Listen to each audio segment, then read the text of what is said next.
Paris a accueilli samedi 4 octobre 2025 un événement diplomatique de taille dans les salons de l'ambassade de la République du Congo.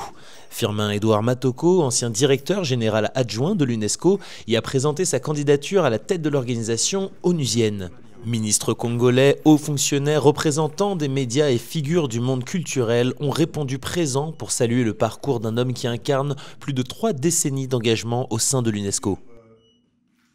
C'est un candidat de grande compétence, de grande expérience, qui a fait l'essentiel de sa carrière au sein de l'UNESCO, une trentaine d'années, ce n'est pas rien. Il a gravi tous les échelons au niveau de la direction comme sur le terrain.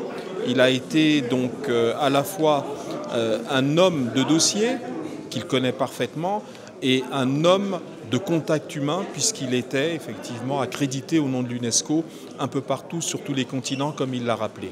Face à un auditoire attentif, Firmin-Edouard Matoko a exposé une vision ambitieuse de réforme. Il a plaidé pour un retour aux fondamentaux, renforcer les structures internes de l'UNESCO, donner plus de poids aux institutions et réaligner les programmes prioritaires sur les véritables besoins des peuples. Une démarche portée par une conviction forte, l'éducation inclusive et universelle doit être au cœur de l'action multilatérale. Dans l'histoire de l'UNESCO, souvent c'est les outsiders qui ont réussi à passer la ligne finale. Et j'ose espérer que je suivrai le même destin que mes prédécesseurs. Une déclaration saluée par les personnalités du monde artistique présentes, qui voient en lui une opportunité pour l'Afrique de faire entendre sa voix à un niveau décisionnel rarement atteint. Aujourd'hui, on connaît les problématiques qu'il y a sur le continent, mais surtout, on voit tout le potentiel qu'il y a sur place.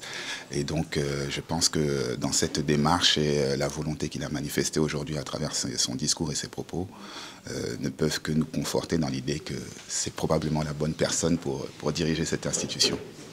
Alors que l'élection du futur directeur général de l'UNESCO est prévue pour le 6 octobre 2025, la candidature de Firmin-Edouard Matoko s'impose comme un symbole fort de la volonté africaine de peser dans les grandes orientations mondiales. Entre expérience, réforme et légitimité internationale, cette campagne pourrait bien marquer un tournant historique pour le continent.